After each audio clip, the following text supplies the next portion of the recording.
Tansy, hello. I'm going to make a video today about lichen, two types of lichen. Pulmonaria lobaria, also known as lungwort, and Usnea. I'm going to make a tea out of them today because there is a flu going around my house and I've run out of the tea. So those coughing people need it.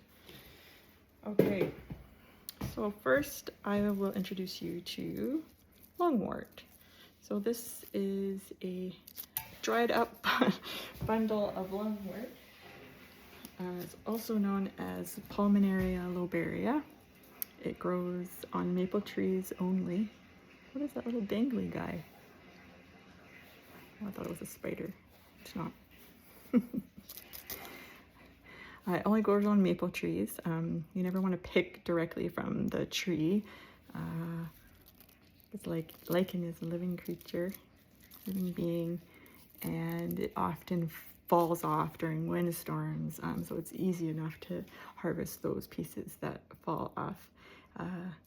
They're a bit slower growing than a regular plant would be, so want to be respectful to the tree, the lichen, and only collect from the ground, the pieces that are on the ground, maybe on a broken branch after a windstorm or whatnot. And this I like to use for coughs, those tight, dry coughs that can be really quite irritating. And it's good for your immune system too. This is what it looks like when it's like fresh. So you might see it bright green like that, or it might be browned like this one because it's maybe been on the forest floor for a little while. But other ones okay to harvest. But it might, if you had to choose one or the other, I would go for the green one because you can control the environment in which you're drying it. Like slower the better. You want to avoid direct sunlight.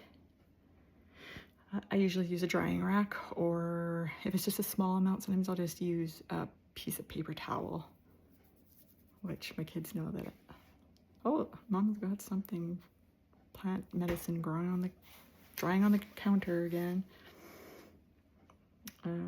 Yeah. So then there's lichen, or sorry, Usnea. Oh my gosh, I'm not saying the right words today. Okay, so this is Usnea. People call it old man's beard, witch's hair. I think that's the only things I've heard really of the nicknames people call it.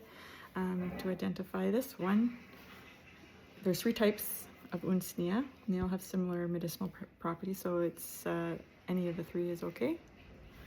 And to identify it, you take a strand and you just pull it, and it'll have a bit of a elastic to it, like it'll have a bit of a pull. So when you break it, it'll have a bit of a core, a white core inside. This one's really easy to break because it is dried, but the fresh stuff, it'll have a bit of an elastic to it. You'll see once you go out there and you start testing. Oh, that's Usnea. So I'm just going to break them up and put them in this tea. Usnea, I'm just going to talk about what it can do for you. Usnea, it's got antifungal properties in it, so, and antibacterial. So you can make a tea infusion, which I'm making. In this book, which I quite like, it's written by a Métis author. It says you can steep a tea infusion and strain into a spray bottle for strep throat. This is Usnea.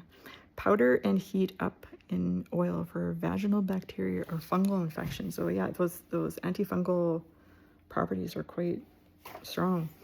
Apply on the skin for athlete's foot, wounds, viral lesions, nail fungus, viruses, and herpes. So it's got a lot of healing properties. It's a good one.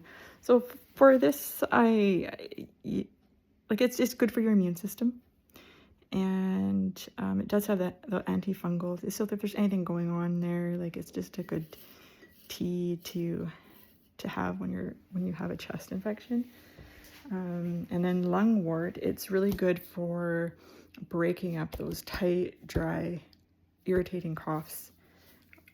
So I always have this type of tea on hand, because when winter comes around and everyone starts getting those viruses, it's very soothing. The tea that I have here with lungwort and Usnea, I've also put elderberries, dried elderberries in, and I'm going to be putting some mint in there as well that I have dried, just because it doesn't taste very good. The lungwort and Usnea, it's kind of a bitter taste, so the mint and the elderberries, they also add to the medicinal tea, but the elderberry is great for your immune system, fighting those infections, but they also taste good, so that's always nice. And adding some honey to your tea is nice as well for those chest infections. So yeah, so that's the immune throat tea. If you want to get extra, if you have a really sore throat, I would add some dried rat root, or they call wicase. That's what my grandma calls it. Okay, see you next time. Bye-bye.